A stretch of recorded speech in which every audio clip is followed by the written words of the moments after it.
First, I will start with English. Right, sir. I will first just be quiet. Just be quiet, please.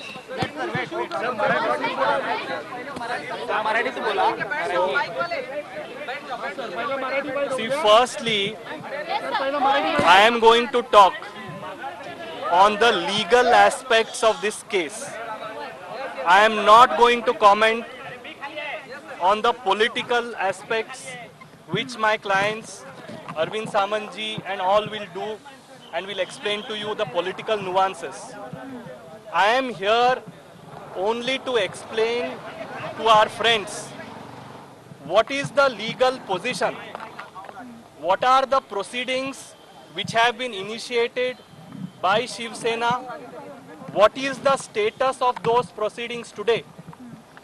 Because there is a lot of misinformation which is traveling in the media, which is being peddled in the media. So I just want to clear some of those apprehensions, misapprehensions.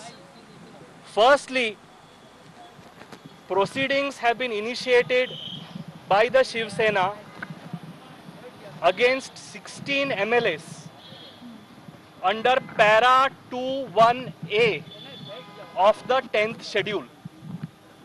Para 21A says, if a person voluntarily gives up membership of the party, he is liable for disqualification.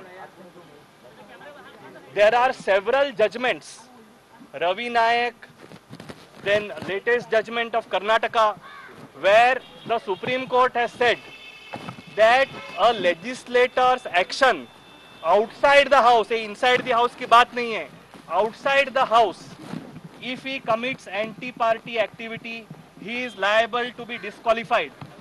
And in fact, the most important judgment of the Speaker is the judgment of, or the order of the Vice President of India in Sharad Yadavji's case, where I was appearing for Sharad Yadavji and we lost.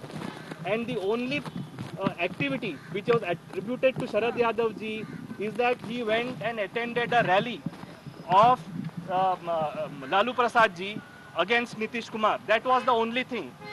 Now, as far as the facts of this case are concerned, there were several meetings which were called by the Shiv Sena at a crucial time. None of these meetings have been responded to, were attended to, number one.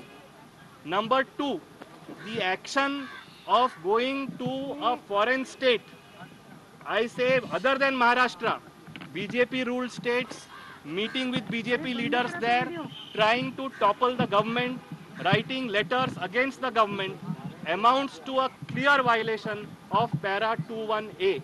So ये है हमारा plea speaker साहब के सामने. दूसरी बात यह है कि बहुत सारी मीडिया में ये चर्चा आ रही है कि हम लोगों के पास 2/3 है and therefore disqualification नहीं लगता है.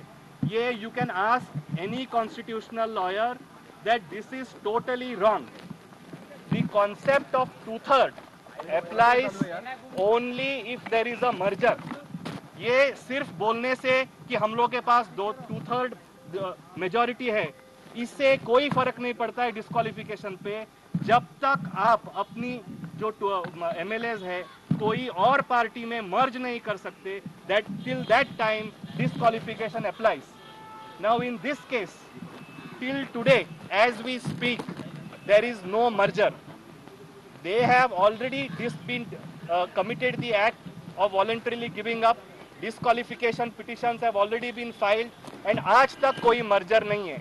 ये जो मर्जर का कॉन्सेप्ट आया 2003 में, इसके पहले जो था स्प्लिट का प्रोविजन था कॉन्स्टिट्यूशन में कि आप 1/3 लेके फैक्शन बना सकते हैं. तो इनको जो भी लीगल एडवाइस दे रहे हैं उनको सोचना पड़ेगा कि ये क्या डिलीटेड अमेंडमेंट पे ये पूरा कार्रवाई हो रहा है या जो अभी जो मौजूदा सिचुएशन है कि जब तक मर्जर ना हो ये डिस्क्वालिफिकेशन से बच नहीं सकते. So that is point number 2. Point number 3. Yes, point number 3. Point number 3. They are saying that the deputy speaker has no jurisdiction. Now this is also totally wrong. Now in the absence of a speaker, the deputy speaker has all the powers under the constitution to adjudicate under the 10th schedule. they filed apparently some no confidence against the deputy speaker.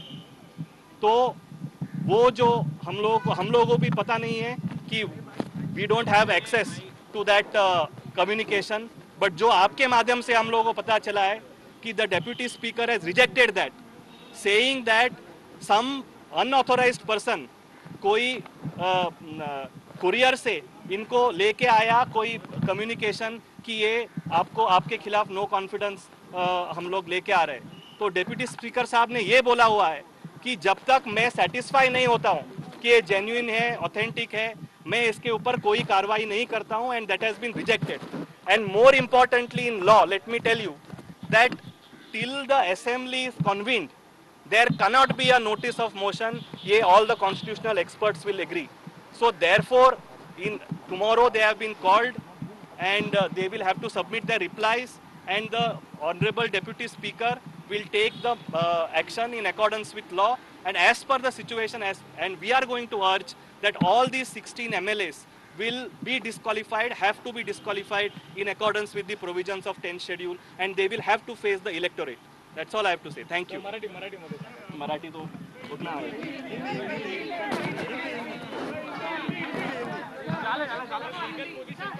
आप questions, any questions, नहीं आप questions जो भी है आप हिंदी में पूछ लो। हाँ, ये हिंदी में बोलो।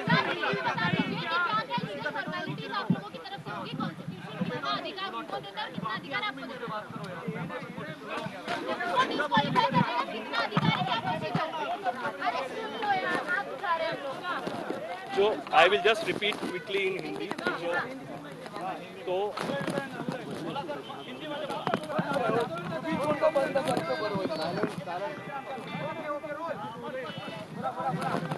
तो मैं यहाँ पे आया हूँ, बहुत ही लिमिटेड रोल है मेरा, पॉलिटिकल सिचुएशन पे मैं कमेंट नहीं करने वाला हूँ। एज देयर सीनियर काउंसिल मैं सिर्फ ये बताने के लिए आया हूँ कि क्या लीगल पोजीशन है आज के डेट में, क्या कॉन्स्टिट्यूशन क्या बोलती है 10th शेड्यूल में कि कैसे डिस्क्वालिफिकेशन होता है। तो ये जो डिस्क्वालिफिकेशन की पिटिशंस लगाई गई है माननीय डिप्टी स्पीकर के सामने, वो ये ग्राउंड पे लगाई गई है कि इन्होंने पैरा 21A के अंतर्गत पार्टी छोड़ दी है, और ये जो छोड़ने की प्रक्रिया है इसके कोई रेजिग्नेशन की ज़रूरत नहीं है। माननीय सुप्रीम कोर्ट की जजमेंट के अनुसार रवि नायक और जो लेटेस्ट सुप्रीम कोर्ट जजमेंट है कर्नाटका मैटर में, तो उन्होंने ये बोला हुआ है कि अगर सांसद या विधायक का एक्शन से ये साबित होता है कि इन्होंने पार्टी के खिलाफ एक्शन लिए हुए हैं, कार्य किए हुए हैं, तो वो पैरा 21A लगता है। तो हम लोगों ने 16 पिटिशंस फाइल की हुई हैं, उसमें स्पीकर साहब ने नोटिस इशू किए हैं, वो कल हियरिंग के लिए लगेगा। दूसरी बात यह है कि बहुत सारे मीडिया में और अन्य माध्यम में तो ये चर्चा हो रही है कि डिस्क्वालिफिकेशन इसमें नहीं हो सकता है क्योंकि हम लोगों के पास 2/3 मेजॉरिटी है।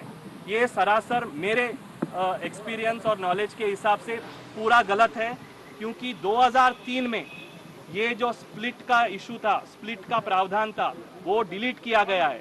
अभी डिस्क्वालिफिकेशन से बचने के लिए एक ही रास्ता है, वो है मर्जर। और आपको सारे लोगों को पता है आज तक ये जो 30 या 40 जो भी गए हुए हैं, अभी तक इनका कोई पार्टी में मर्जर नहीं हुआ है।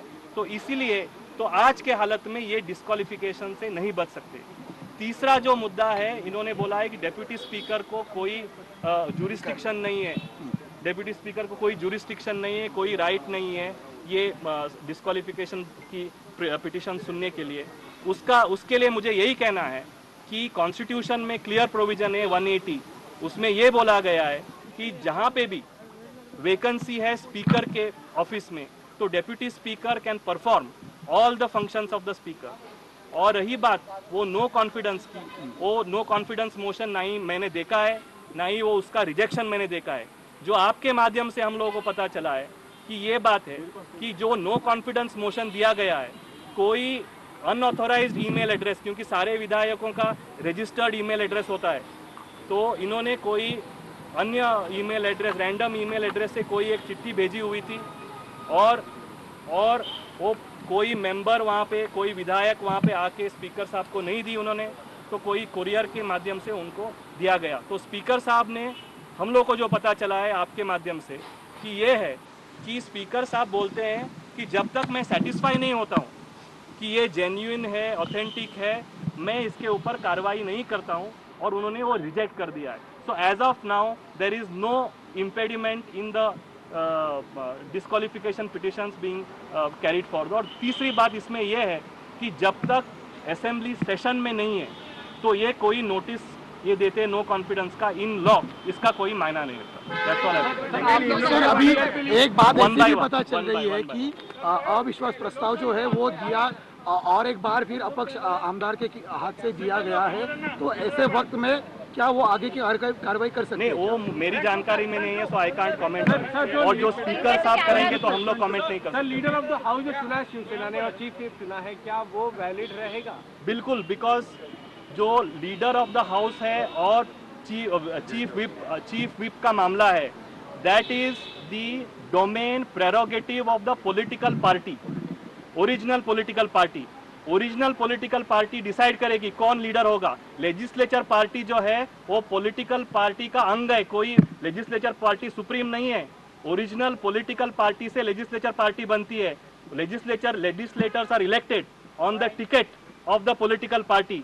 सो जो पॉलिटिकल पार्टी बोलती है उसके ऊपर व्हिप या लेजिस्लेचर पार्टी का लीडर चुना जाता है। So therefore there is a rightful change in the chief whip. And और एक बात है, कल नेशनल काउंसिल एग्जीक्यूटिव मीटिंग में all there were more than 250 के ऊपर रिप्रेजेंटेटिव्स इलेक्टेड जो 2018 में नेशनल काउंसिल शिवसेना में इलेक्ट हुए थे।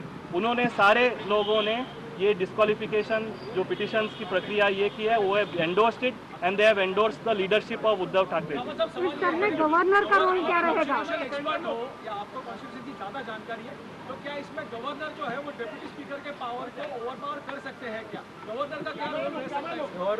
As far as governor's role is concerned, Nabam Rebiya's judgment, Arunachal judgment is very clear. जो डिस्क्वालिफिकेशन मामले में governor has no role to play. आप कॉन्स्टिट्यूशन बेंच की नबम रेबिया जी की जजमेंट पढ़ लीजिएगा। 5 जजेस bench of the supreme court have clearly said कि governor has no role to play. वहाँ पे जो बात हुई थी, गवर्नर वाज सेंडिंग डायरेक्टिव्स कि डिस्क्वालिफिकेशन पिटिशन सुननी चाहिए, नहीं सुननी चाहिए, तो वो सारा चीज सुप्रीम कोर्ट ने बोला हुआ है कि गवर्नर के डोमेन में नहीं है, he has no jurisdiction. Disqualify होने से पहले अगर वो गवर्नर को खत लिखते हैं तो क्या गवर्नर स्पेशल सेशन बुला सकते हैं? क्या सेशन बुला सकते हैं? क्या गवर्नर कॉल कर सकते हैं सेशन के लिए? कुछ हाउस फ्लोर ऑफ हाउस पे उसके पहले अगर वो गवर्नर को खत लिखते हैं तो क्या governor? Yes, governor, if he feels that there is a problem with the majority, he can always call for a floor test on the advice of the chief minister or otherwise also. So वो अभी तक हुआ नहीं है. So let us wait and see what happens. पण राज्यपालांकडे जर का हे आधीच पत्र त्यांनी दिलं असेल तर if there is a floor test, Samanji and the political parties will take a call how to go forward. This is not a legal question. Thank you. Okay.